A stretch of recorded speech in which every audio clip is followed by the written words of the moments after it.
Yeah, apparently James isn't going to introduce us. So hi. Oh, yeah, I'm going to here. Hi, I'm James with FireSprint and Gene with FireSprint. We're two of the three owners. And thank you. It looks like there's a handful of people that have joined us so far. And so last week we had, was our first, or 2 weeks ago, was our first FireHour that we have done in a while. Yeah, apparently James isn't going to introduce us. So Sorry, this is weird. difficulties. Oh, wow. Okay. We got to mute. All right. Sorry, Technical difficulties. We're figuring this out. We're amateur radio guys, and so yeah, we'll figure. Just kidding. I wouldn't even call us amateur. What's below amateur? Yeah, rookies. Not even rookies. So, but anyways, last or 2 weeks ago was our first one, and I felt like we had really good reach. I think we had like 800 people watch it across Facebook and YouTube. So, yeah, great. Which is nice. That's always encouraging to see that people want to listen to us. And so, maybe we give some value, hopefully, and teach you a little bit about this. This isn't for selling FireSprint products or anything. This is just to talk about business and talk about kind of how we've grown to where we're at. We'll do about somewhere between 7 and 8 million this year. Yep. And just talking about the journey along the way and the highs and the lows and stuff. And so,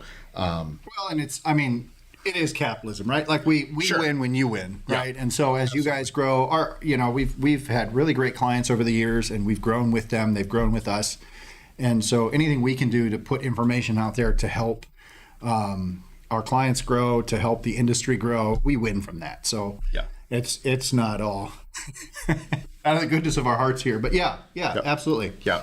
So one of the things that we've noticed a lot of questions on amongst a lot of the Facebook groups that we're a part of is like pricing questions and stuff. And so we wanted to put we put a deck together just to kind of talk about that. We got some.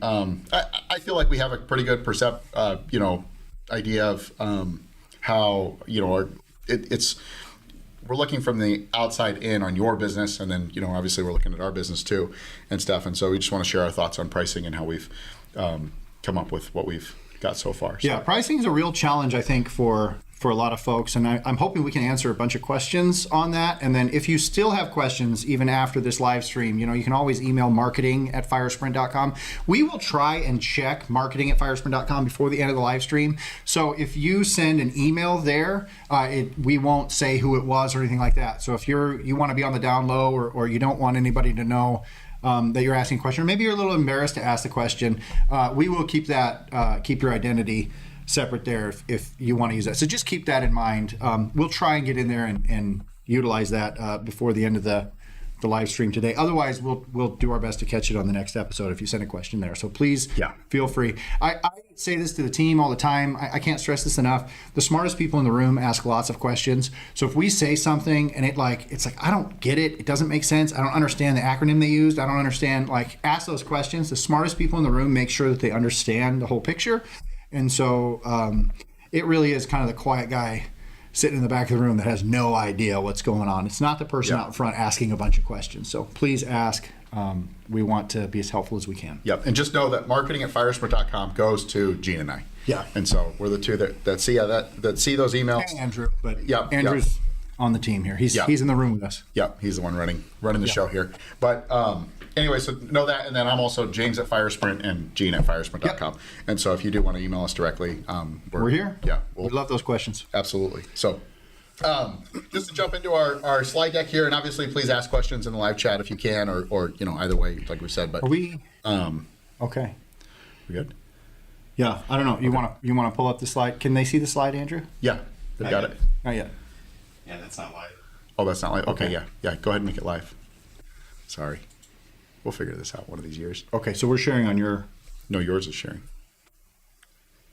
That's not what I see.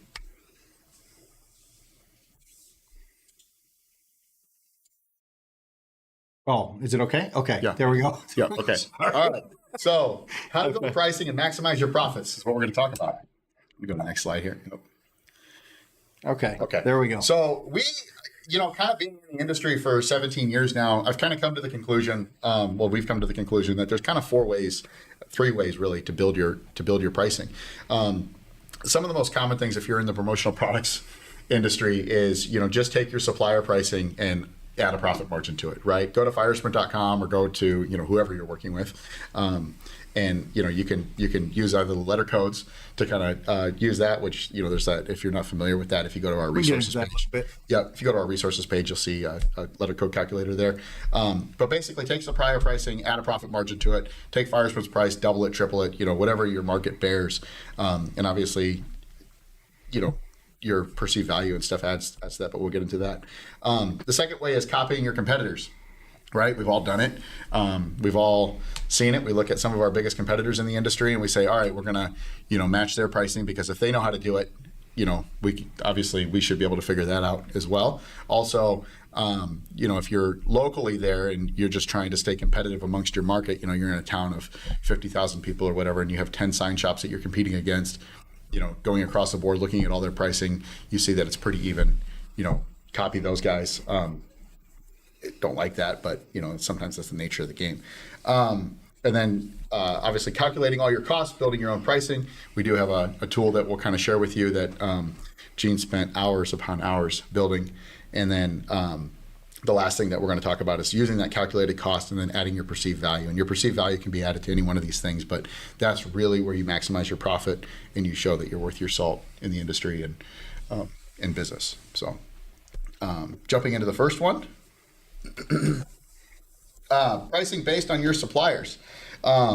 This is really common for the promotional products industry. Like I said, it's there's a huge network out there, and I'm sure most of you guys are a part of it. But you have the ASI and Sage networks, the Distributor Central networks, and stuff where they are. They're putting that information out there. We all list our products on there. We try to put, I think we've got 60 or 70 products listed on ASI and Sage. We're working on Distributor Central here in a little while. But, it just makes it really simple for the promotional products distributor to jump into that and run with it.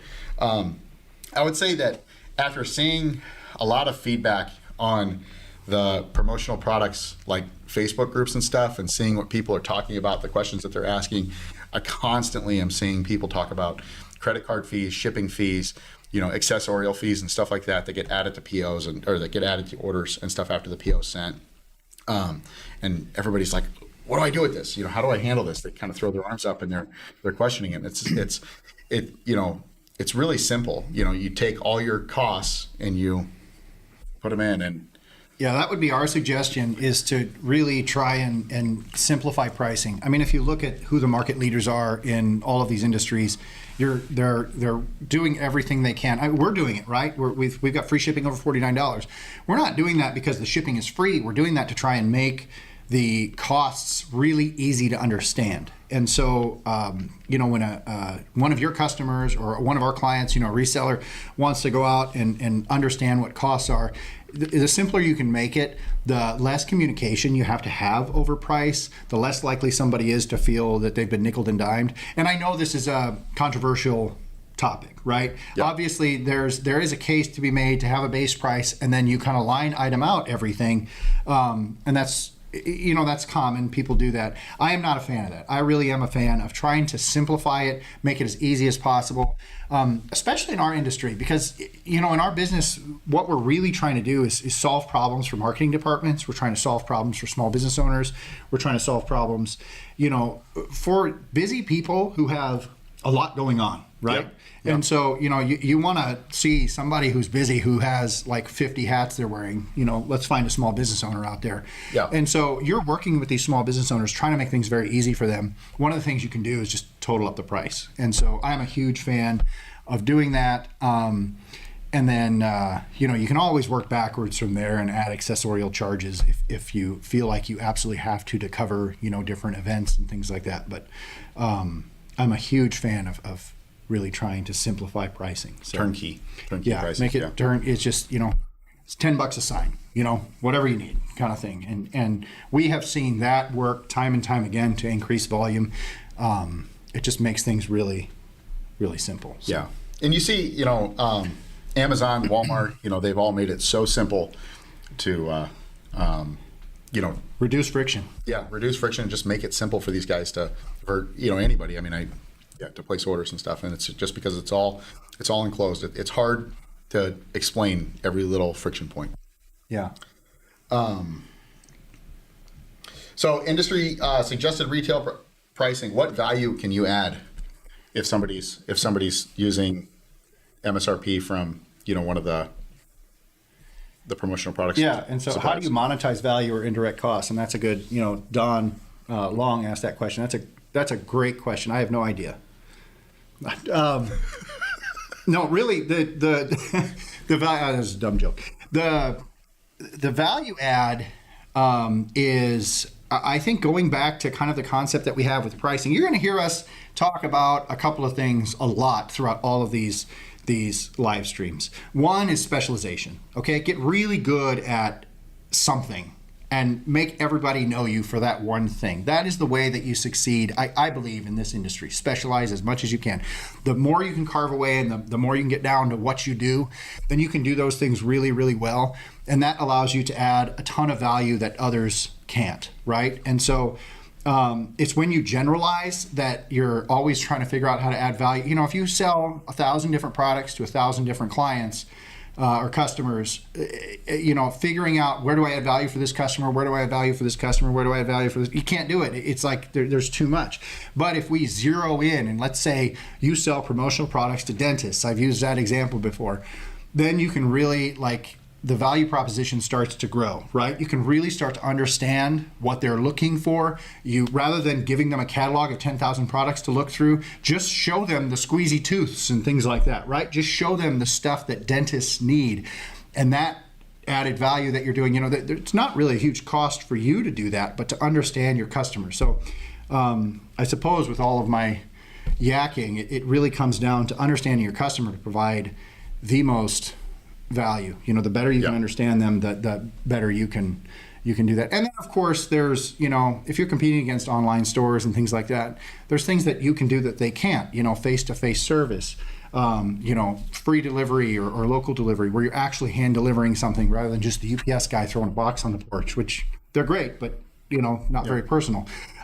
Showing multiple mock-ups instead of one. Yes. If you give how often do you give a mock-up out to your clients and then they turn around and they give you feedback on that one and then you're going back and forth on this one design, versus if you just took a little bit more time and put together 4 mock-ups for them and said, while hey, you're in the zone doing it. Yeah, pick A, B, C, D, and which one do you like, or A, B, C, or whatever. It makes it frictionless for your customer and that much easier for them just to stick with you. Reduce friction. So one of the ways that we reduce friction for our distributors is we do try to offer our sell sheets, which we're slow at getting them out, but we're trying to build those up as much as we can, where we've got specific products and stuff that we're building sell sheets for, and then we've got our free letter code calculator underneath our resources section on firesprint.com that helps you calculate out your pricing and stuff. And so the way that works is the same as anything, where you try to take all your total costs in that you've got, if you've got your design fee and stuff like that you're doing on your end, include that in your net wholesale cost per unit, and then, multiply that out across all your products. But I'm seeing here, so I want to answer this question real quick. James Duncan says that it seems to me that your regular site pricing is cheaper than ASI pricing, or is it just me? So there's probably 2 reasons for this. Number one, we always want our website to be the lowest price out of anywhere. So if we're going to fail or make a mistake, we want to make a mistake in that direction. So let's say you go and you quote your clients with ASI pricing on the ESP, and then you come back to FireSprint. If it's more money, that's a pain. If it's less money, you win. Great. But more likely what the issue is that ASI pricing forces us to categorize based on quantity. So we have pricing at 10, 25, 50, 100, where our website is actually dynamically pricing every individual unit. And so, the difference between 50 and 100, that price is falling for each unit that you might add in certain cases, whereas we just had to pick a snapshot at 100 and a snapshot at 50. And so we see that oftentimes where, with the ASI pricing, if you want 75 and we only have a price break at 50, you're assuming that price is going to be the 50 price break, where in all reality, if you go to firesprint.com and you type in 75, it's dynamically calculated at 75 units, and so the price will drop from there. So it's, Yep. again, ASI is always kind of worst case scenario, Yep. or we try to make it that way anyway. That's our goal. Or So we we're might- never surprised in a bad way. We might include the accessorial charges or something, like our cut fee or proof charge or something like that. Yeah. In the ASI pricing to try to And make again, trying to just bundle it, make it as simple as we possibly can, as often as we can. So, So, thanks, James, for using and hey, good name, by the way, for using our sell sheets. And looks like he includes them in his catalog, which that's awesome. That's exactly why we build them and why we put them out there for people to use. Sorry, we're kind of going back and forth between Facebook and YouTube and the questions there and stuff. And so thank you guys for posting those. So yeah, we'll move on to the next one. Copying your competitors. We've all done it. We've all seen it. So this may be the fastest way to charge somebody when you're trying to figure out or start out in business and stuff. You're trying to make a name for yourself. It's very common, even to even with more established companies, to do this with commodity products. For example, we can't, being a trade-only supplier for yard signs, which you can go like almost anywhere and buy yard signs. We have to look at our handful of biggest competitors and just make sure that we're within the market. Banners like that, yard signs are like that, business cards, I'm sure, are like that. Where we know that the industry is at for, a double-sided 24x18. We know we have to be at $4 a piece for those things. Really careful with this, though. Yeah. So there's first of all, your competition. What often I see the issue is that we'll have somebody come to us and say, well, this competitor is less than me on this product, and this competitor is less than me on this product, and this competitor is less than me on this product, and so I feel like all three of these products, I need to beat all three of these competitors. Yeah. And you can't do it. Your competitors are smarter than that. They've only got that cherry product on there to try and get you in the door, and then they've got their core product, which is actually making them a margin. Perhaps you'd be more competitive on that. And so you can't take everybody's best deal forward and copy it. But that being said, I do think that anytime we add a product, the first thing we do is check the market, right? You're doing your SWOT analysis where you're checking the strengths of your competitors to see how much are they charging for these products. Is this something that we feel like we can be competitive in? And that, I think, applies a lot more to, and as James says, like the commodity products, right? Yeah. Like the yard signs and banners and business cards and just these products that everybody kind of needs. They buy in high volumes, or maybe a lot of people buy a little bit of them. And those kinds of things, if you want to get in that market, you might check and see, well, who are the biggest competitors and what are they charging, and can I afford to even enter into that market? I think those are very initial, early on questions that you're doing. And as you expand and grow and get better and get your footing in a market, you stop copying your competitors and you start focusing on adding value, lowering your costs, and then your competitors start to copy you. Yeah.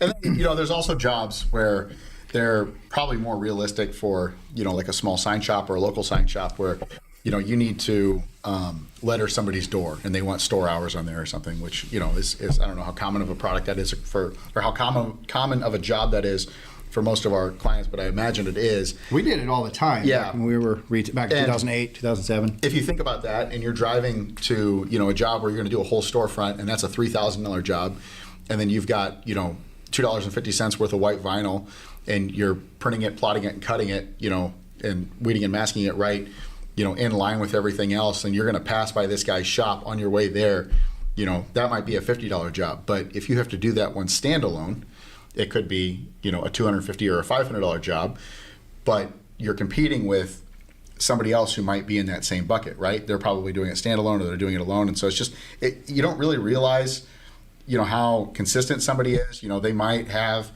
that shade of green vinyl today, but, they've got 3 yards of it or something. And so they're going to print it and cut it, based off of that wasted material that they were about to throw away anyways. Yeah, talking about more custom jobs, these things where you have install and things like that, copying your competitors for those kinds of prices is very dangerous. Yeah. Right? Because somebody might just say, yeah, I'll just throw that in, I'll do that.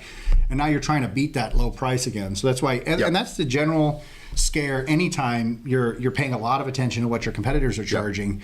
And so our goal with this whole thing would be to get you away from the things that we're talking about on this slide. It really is not a good long-term business model for you, but it's your starting point, especially when you're starting off, to make sure that like what you're going to do is viable, that the market exists, and you can compete in it. Yeah. Yeah. So there's also the example of sheet of ACM where one guy charges $200 for it, one guy charges $800 for it, and they're both right. Yeah. You know. Yeah, it's so common that those really custom products, Yep. vary so wildly in price. So Gene spent hours upon hours upon hours building a wide format pricing calculator that we actually give out for free on firesprint.com.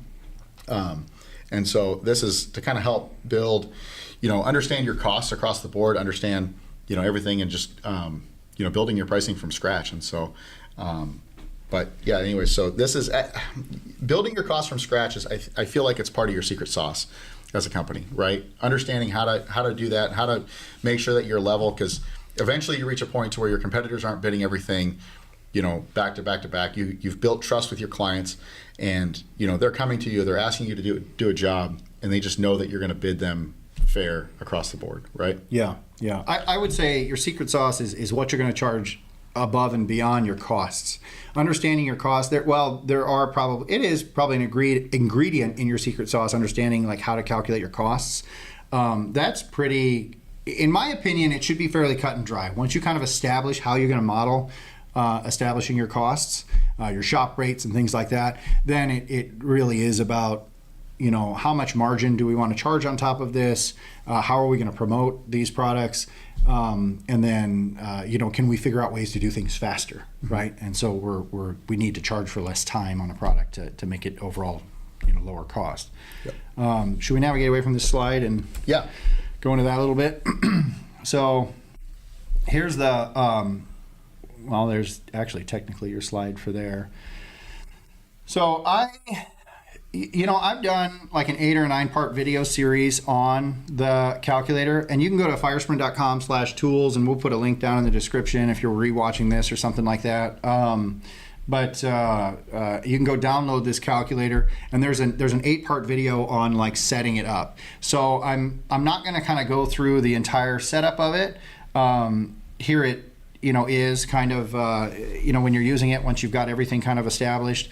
But I do want to talk about your hourly rate, because that seems to be one of the biggest questions that people see, or people have questions about, is calculating an hourly rate for your shop.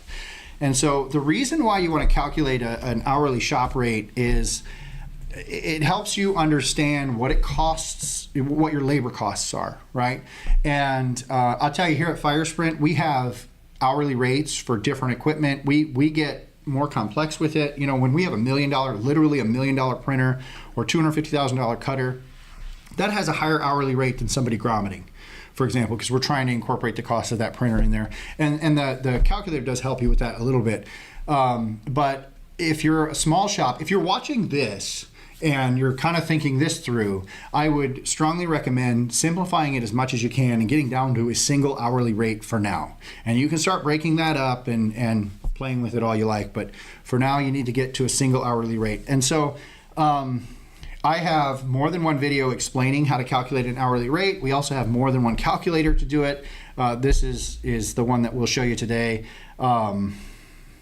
in terms of using the hourly rate. But essentially, to put it in a nutshell, I think the simplest way that I can put it is you need to figure out what all your monthly expenses are that you would have whether or not you came in and you turn the lights on, right, on a day. So the expenses that you have in a month that if you didn't sell anything, you would still have, okay? That's our nut. Yeah, I like to call it our nut, but that's your cell phone bill, right? That's the trash collection, your rent, your lease, the printer payments that you have, those kinds of things that you are going to pay whether or not you open. These are all the responsibilities you have. Now, one of the challenging things is, what about labor?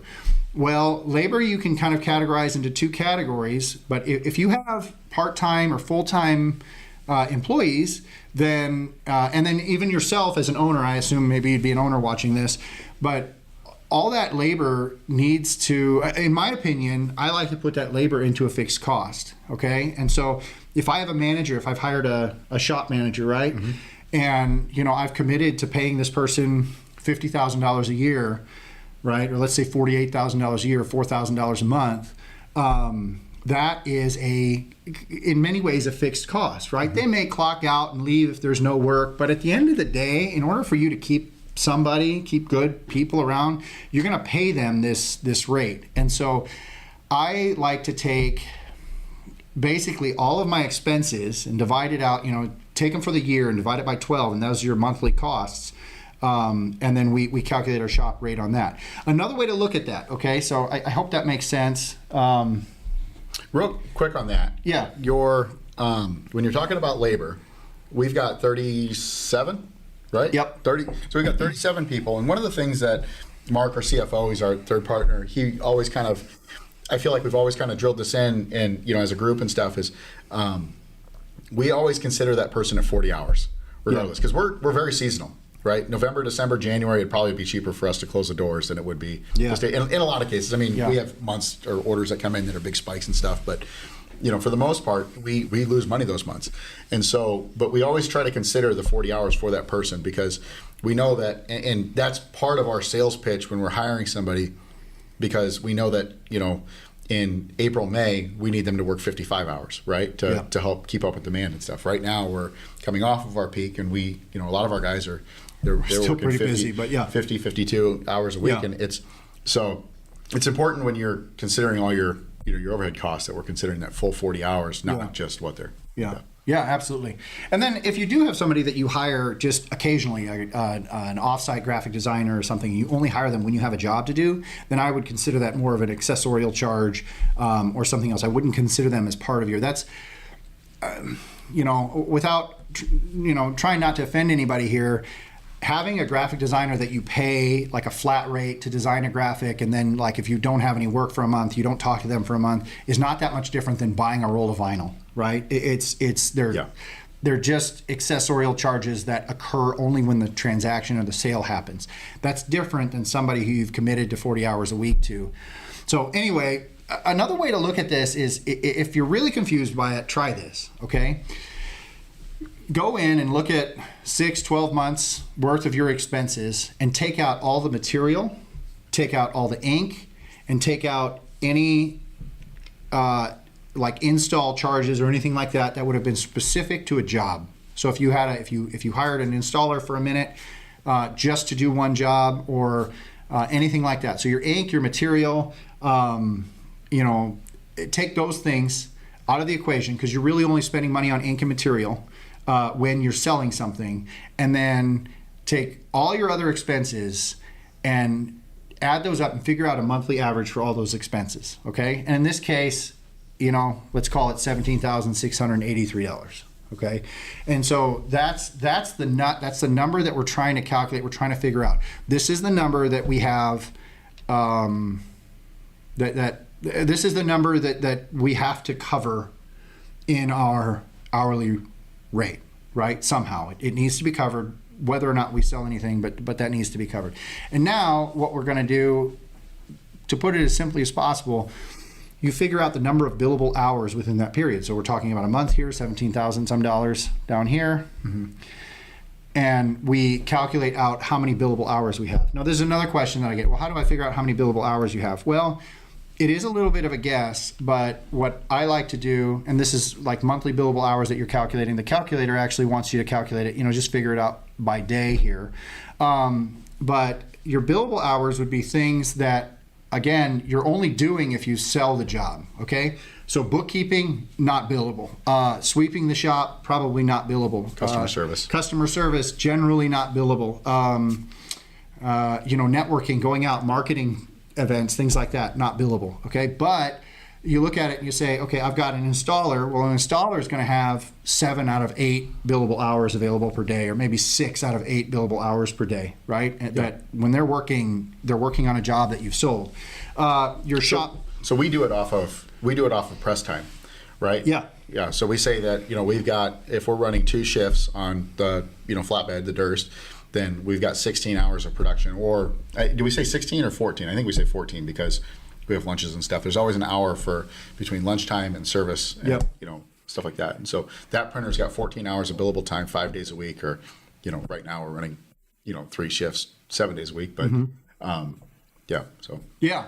so it's the time that you're going to be able to work on jobs that people have paid you for, right? Yep.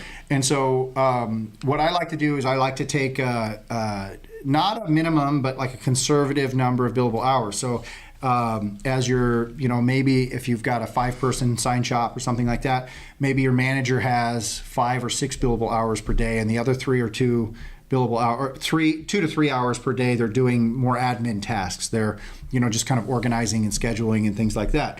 Installers, or if you have a printer operator, or fabricators, those guys might have a little higher percent of billable hours. It's never going to be 100%. So if they work 8 hours a day, it's never going to be 8 hours per day. Maximum probably 7 hours per day. You've always got time where you're like discussing the jobs with them. They need breaks, things like that.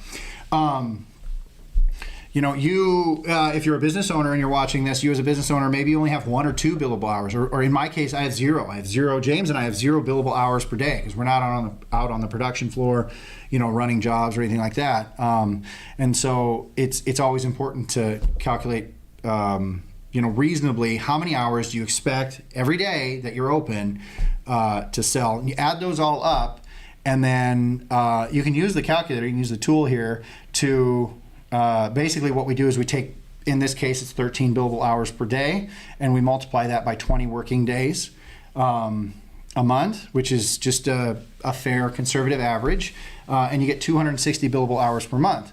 So in this case, with 260 billable hours per month divided by $17,000 plus per month, we actually get a base rate of $69 an hour.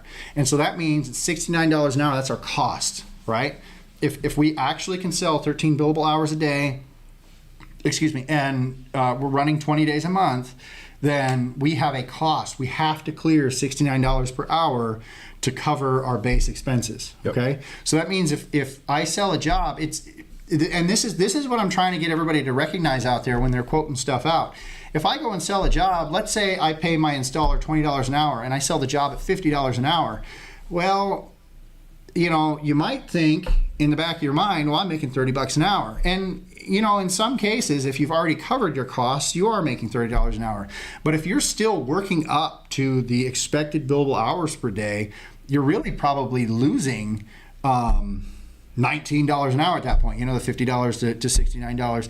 And so you need to be very mindful of that cost. I really feel like I'm just going on and on about this. But this is where, economies of scale come in too, as well, right? Like if you can get into that second shift, or you can get in past the, 8 hours of work that you're considering, that's where profitability really kind of comes. I mean, it's one of the places that profitability comes in. Yeah, that's why second shifts and things like that tend to be very profitable, because usually you've calculated in covering your monthly expenses into your first shift, and your second shift runs at a more profitable rate.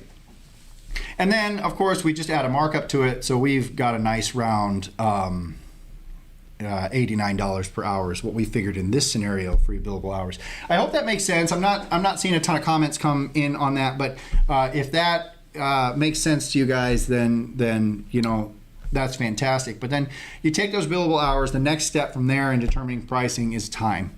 And for us, like, we're constantly time studying things, constantly stopwatching things.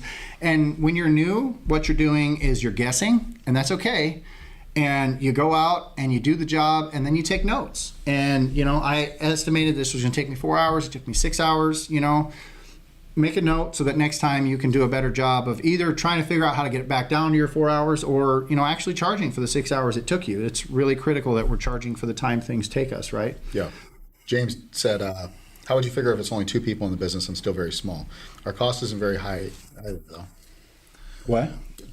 Our cost isn't very high either? Yeah. Yeah. So what I'm assuming is you are one of the 2 people in the business. And my answer to this is always make sure that your cost is calculated at the replacement rate for you, right? Yeah. So if you are particularly with billable hours, right? If you're expected, if you feel like you need to cut vinyl, print, and be installing and doing binding and things like that in the business, those are billable activities, right? Yeah. And if you're an owner doing those things, one of the things I see is owner's time doesn't count. You're just paid in the price. No, you can't do that. You need to go in and calculate your billable hours for the replacement value of you. So, you know, you're not a free worker. If you know, maybe it's $50,000 a year, maybe it's $100,000 a year to replace what you're doing in terms of the billable side of things. Okay, when you get into admin and accounting and things, that's a whole kind of different story. But you really need to be able to replace yourself. So I would say that most owners, if they don't have a line here, you know, shop manager salary, the owner's salary, and you don't have a line here that's somewhere between, you know, at least the bare minimum $2,500, $3,000 a month up to, you know, $5,000 plus a month to replace like what you're doing kind of day to day, you need to get that in there. Now, I understand you're going to bid jobs under this cost, but what's important is that you understand that in order to sustain your business, in order to get to the point where you can take a vacation, you've got to get yourself in there at a replacement cost. And that's what I've had to do, right? I'm not free. I've had to figure out replacement costs into FireSprint so that I can get paid even though, you know, I'm not able to be out on the shop floor producing stuff anymore. You know, it's not, profit is a whole different element. Net profit at the end of the year, what you're taxed on, that's a different thing. That's a different topic. That's not really what we're talking about here. What we're talking about here is just sustaining a lively business, being able to like survive, right? This is just blood pressure that we're talking about. Yeah. Yeah, and you're probably wearing multiple hats too, right? Mm-hmm. You're the print operator, you're the cutting guy, you're the finisher, you're the installer. Mm-hmm. You know, make sure that you are considering each one of those things as individual people. Yeah. You know, which is challenging, but it's better to know it than not know it. Yeah. So. And so I'm not saying that like use this and then, you know, run your business dry. Like I had to work for 10 years barely taking a paycheck out of FireSprint. But when we calculated out, okay, when we scale this up, when we start to sell enough of this stuff, am I going to be able to take a salary, not just a profit draw, but a salary for showing up to work 50, 60 hours a week, right? Yeah. And, you know, I realized that, after we start selling $2-3 million in sales, I'm going to be able to do that. And we hit that 10, 12 years in, and we were able to start like taking a real paycheck, and it wasn't just whatever was left at the end of the month. So you have to plan for that. You may not be able to, I get it, I empathize with it. You may not be able to do that today, but you need to plan for being able to do that. I think that's a critical step in the longevity of a business. Otherwise, it's just one step above a hobby. And it's really fun when you can either hire, so there's two ways to obviously, you get better at it, right? There's the, you know, you're the chief operating officer, or the CFO, or the CEO, or, you know, the head sales guy or whatever, and you get better at it to a point to where you're growing, because obviously the salesperson for a company that does $100,000 in business versus a sales company, you know, a sales manager that does, you know, for a company that does, you know, $20 million in revenue, those are two totally different people.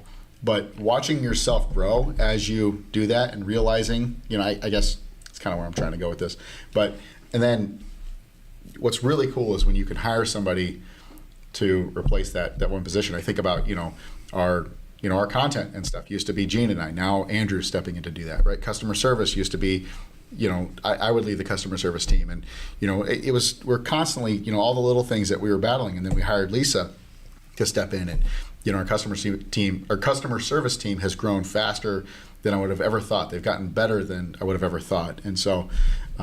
You know, when you hire somebody to come in and fill that position, you're accounting for it. It is very much like playing a game and winning, right? Yeah. Like when you're able to replace yourself or replace one of the things that you do all the time, you hire somebody, they're doing a great job at it, you've picked well, you've really hired a great person, they're enjoying themselves, you're enjoying yourself, you know, finally you can take a vacation. I mean, that's the game we're playing, and those are the steps to winning it for sure, yeah. And keep in mind, there's 8 videos on our YouTube channel. I think they're linked to on the wide format calculator, but they do a great job of, I think Gene's going to pull them up and show you guys real quick. But those 8 videos, I think if you watch all of them, it's about 40 minutes or so to go through them. But he kind of deep dives into each individual page and stuff. And obviously, if there's questions on anything, don't be afraid to comment on the videos. We do see, we really try hard to make sure that we see all the comments across all of our videos. We get the notifications for them. The 3 of us do in this room. So we want to help. Yep. And we want to get better. If you're willing to listen to us. Yeah. Listen to us talk. Yeah. So Landon Wow, C. we're 40 Decal, minutes. thanks for providing all this. Yeah, absolutely. This is what we love to do, this kind of stuff. We love to help businesses grow. Obviously, it's a win-win for us, right? Not to like get sales pitchy, but if you're doing well, we're doing well and stuff. We And so enjoy this. This is in all reality though, this is why we wanted to be on the trade side, because it's like it feels so much more for us. It feels so much more collaborative, right? Like Yeah. we have all this incentive to be collaborative with you guys, with other printers, with other people in the industry versus competitive. I don't know. I guess I'm plenty competitive, but Yeah. I really enjoy collaborating a lot more than competing. And so I think that, and I think Mark, the other owner, and James, we all kind of feel the same way about that. So it's just awesome. And like Gene said a minute ago, it's a game, right? If you can get and I'll tell a quick story real quick. I walked into, my son had a clinic that he went to. This was 6 months ago or something, but it was for soccer. So I walked in, and it was actually some people that I went to high school with that started this, and I was so fascinated because they had yard signs, they had T-shirts, and they had I think like coffee mugs or something. They were like knockoff Yeti tumblers. But anyways, I started asking her. I said, "Well, where'd you get your yard signs from?" And she says, "Well, I ordered them from Vistaprint." And I said, "Well, where'd you get your Yeti tumblers from?" "Well, I ordered them from Foreign Print." And then I said, "Well, where'd you get your T-shirts from?" She said, "Well, I work with the T-shirt company, which is actually a client of ours, down the street from them." And I was like, "Okay, that's interesting." Like, this, and I didn't really say anything because I don't like to step on anybody's toes, or we really try to like just look at the big picture with this kind of Could stuff. have gotten all that stuff locally. Yeah, they could have bought it all from that place that they bought the T-shirts from, and they love that company, right? They ranted and raved about how they loved working with them and stuff. And so really, like, I think our focus and one of our big marketing like initiatives and pushes is how do we make our clients better salespeople, right? How do we make them the best salesperson out there? And how do we get them to promote as many of the products across the board? Because obviously, if you're getting more orders, we're seeing more orders, and we're seeing you grow, and which is fun just in itself. So, yeah, okay. This is one that I want to talk about. I think. So if you haven't seen this, you must pick two. Speed, cost, and quality. I see this all the time. You have to pick two. You have to pick two. So will you explain this? What does this mean? If So- somebody hasn't seen this before, what's the concept? Why is it here? The concept is that you can never get all three at once, right? And there's a lot of little diagrams that I saw when I was putting this together that, they had like a little impossible symbol in the middle, which I don't think it is impossible to give them, speed, quality, and cost at once, but we'll get into that here in a second.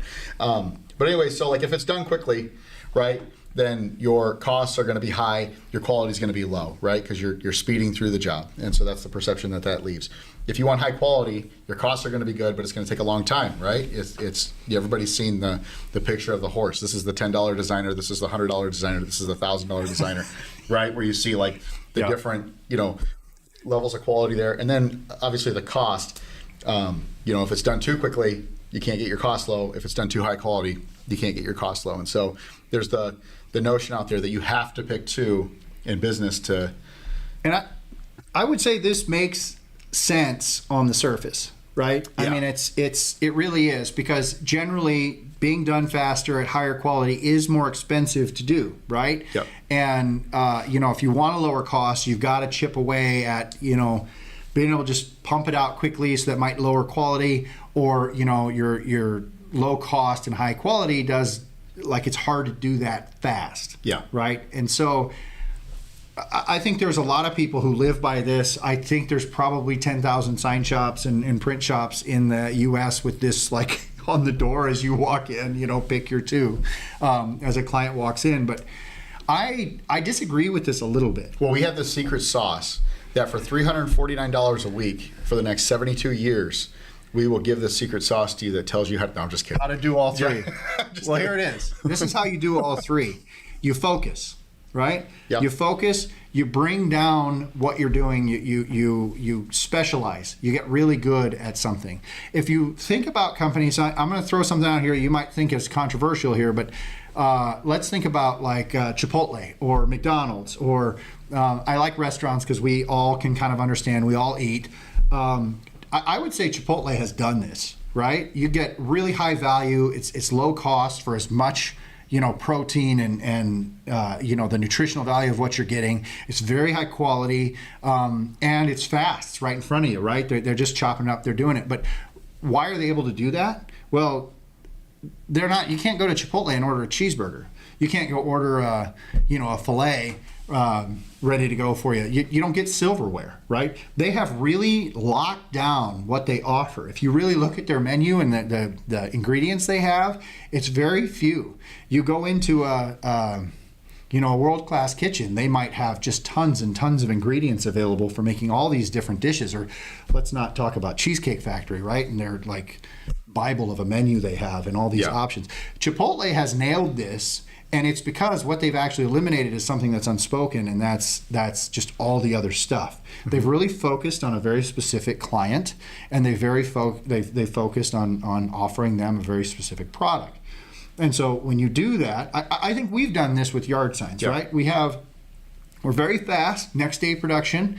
Trying to be. Our cost is very competitive on them. And I think our quality is really good, and we're continuously trying to improve that. So don't be too hard on us here, but I think we can do this by specializing and focusing on a certain product. And then for us, it's a very specific group of customers, right? We only sell to the trade. And so that's not a pitch. I'm just telling you, we have been able to grow because we've eliminated a lot. We really understand who we sell to. So this is, maybe you're a local shop in a small town and you're the only print shop or only sign shop in a small town. Well, don't try and get into e-commerce, right? Don't take that. Your competitive advantage is your location. You're there. Right there. You're there with those people. You know these owners. They trust you. You're talking to the local businesses, right? Yeah. Which that's a whole topic on itself, whether or not to be in e-commerce and whether or not that's worth it. Yeah, we probably do a live stream on that too. But I'm just, I see these and it's like, oh, there's an opportunity here. There's an opportunity there. There's an opportunity here to sell to all these different categories that you don't understand. Well, that's when the you must pick two triangle, really comes in, because you're not specializing in anything. You're not getting really, really good at a handful of things. And so that's, in a nutshell, you beat this by specializing. I can't stress that enough. And if you don't like that idea, if you disagree, this probably isn't a live stream for you, because we are going to pound that home over and over again. Our most successful clients are really, really good at a handful of things. The people who are buying hundreds of thousands of dollars worth of stuff from us, you go and figure out who they are darn good at like three things, right? Yeah. And they're selling the heck out of it. And one of those things might be e-commerce, or one of those things, marketing to a specific group of people, or but they figure that out. And do you think it doesn't happen overnight? Do you think that like heavily going in on quality is part of that focus, like that laser focus? Like, do you think that you could be laser focused on saying, I'm going to have like the best quality and I'm going to make it so easy to work with me? Yeah, absolutely. And I think that does demand higher cost. That plays into the triangle a little bit, but in a good way, right? And so I'm thinking of a company here in eastern Nebraska that does vehicle wraps. Yeah. And we've talked to the ownership and the leaders there, and they're talking about, sometimes somebody gets a door ding on a van, right? And they've got contractor vans like a plumber, just think of a plumber, and they've got their whole van wrapped and they get a door ding. One of the services they offer is they will rewrap just that door matched to the fading of the rest of the van, right? You remember that conversation we had? I don't want to name them, but I sat back and thought, how many people would say that that's not even possible? Like, we just got to rewrap the whole van. Yeah. The thing is that they charge a heck of a lot for it. It might be cheaper for somebody else to rewrap the whole van. Yeah. The problem is your van's pulled out of commission for a day or two while you're getting it wrapped. It's somebody to drop it off, things like that. They can do the door in less than a day. They can do the door maybe over a lunch hour. They can do the door mobile. They can go to, the plumber's in fixing something, and then they're going to go and fix the door while it's on the street, right? I'm not suggesting you do this, but like that level of quality that they've added, and it really... and service. Yeah, and service that they're adding to it.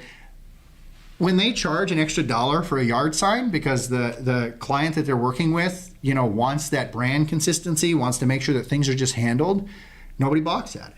Yeah. They demand the highest yard sign, the highest printing prices in the area, because the businesses that work with them just know that they're going to handle it. They're going to take care of it. It's going to be easy, right? And that is called perceived. Oh, that's perceived value. Perceived value. Yeah.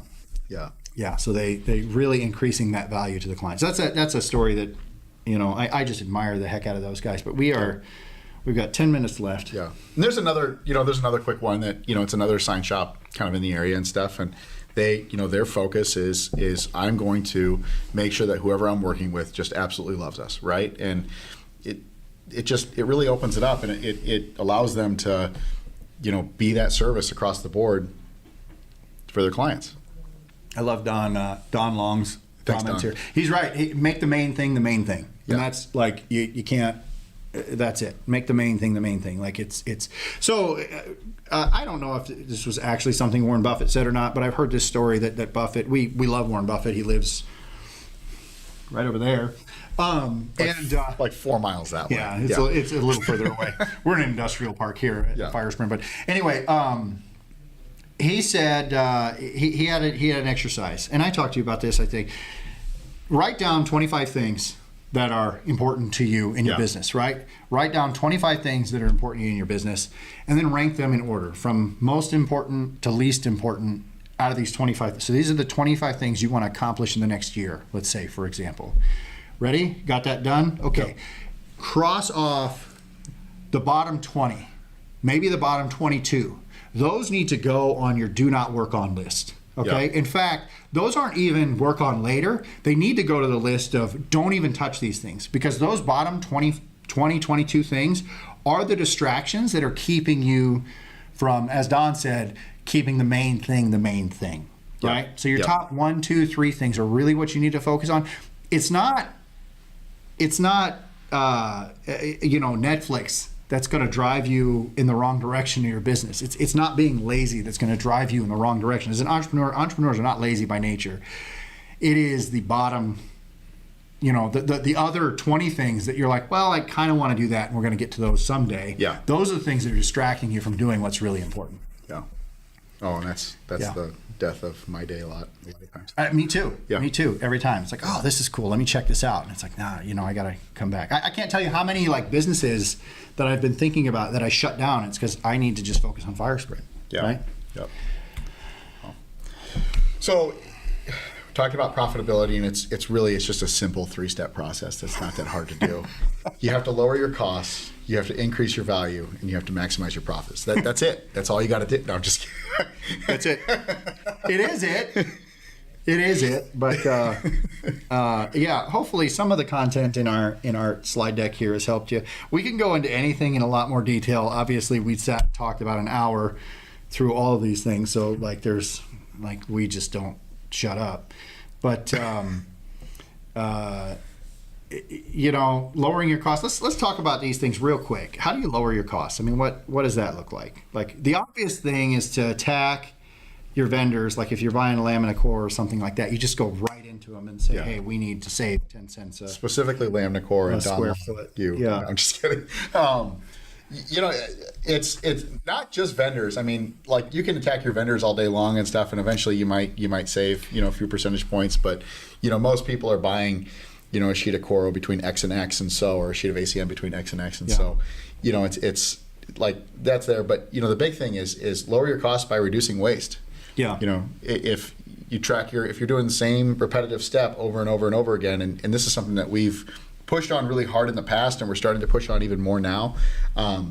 Get leaner. Yeah, get leaner and figure out what's taking up so much time. Is it because you're not positioned correctly? Is it because you don't have the right equipment?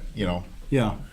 So make stuff faster, right? And I know that's easy, to just say, but we're always looking, and the way you make stuff faster is you do the same thing over and over again. You specialize. You start to understand what your product niche is, what you're going to produce in-house, and make that stuff faster.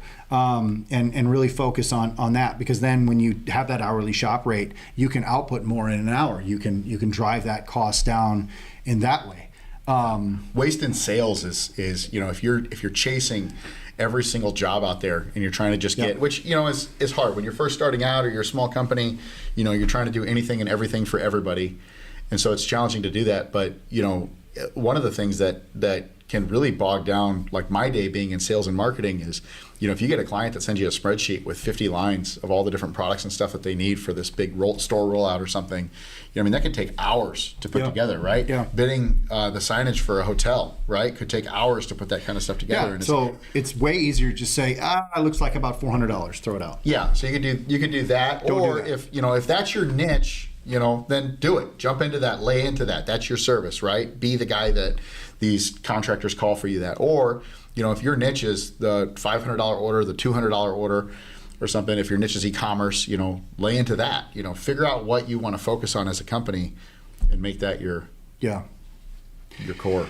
Increase your value. We talked about that, like what this wrap company does, adding all of these extra steps just to bring peace to solve. We talked about this a lot last week. I mean, we're in the business of solving problems for other businesses, right? I mean, that's when you kind of take that mindset on, it really helps you find those opportunities to increase your value. Yeah. And so then people stop nickel and diming you. It's if you approach it and say, well, I'm selling a commodity, I'm selling, bananas. And we just think about it. Well, who's got the cheapest bananas? Well, that you don't know. We're going to bake a pie with these, right? And we're really going to put this whole thing together.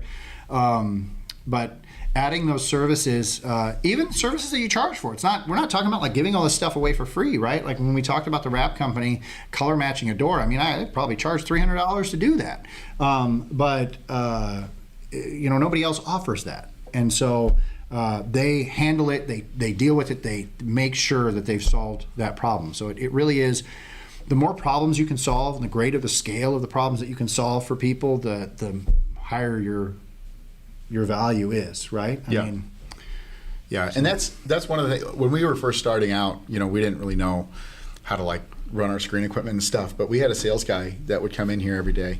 And not every day, but once a week he would stop by. His shop wasn't too far from us, and so we were kind of like on his weekly, path to come in. But he would walk. One of the coolest things that he would do, and probably one of the biggest reasons why we were able to solve a lot of problems like pretty quickly, was he would just walk through our shop with us, and he would watch us, burn screens, clean screens, watch us coat screens. He would look at our material. He would hear out our complaints about corrugated plastic and stuff, and then he would take that back to Don Long and have to but just little things like that where he was there. He wasn't always the cheapest across the board for everything, but we knew that he was going to help us solve the problem, right? If something was going to go wrong, like even like when it came down to it, very solutions driven. Their company sold flatbed printers, and when we were looking like at trying to buy a flatbed printer, it was like we knew that he was going to be there. He was going to walk in the door, and he would have to look us in the face if this thing failed. Which, I mean,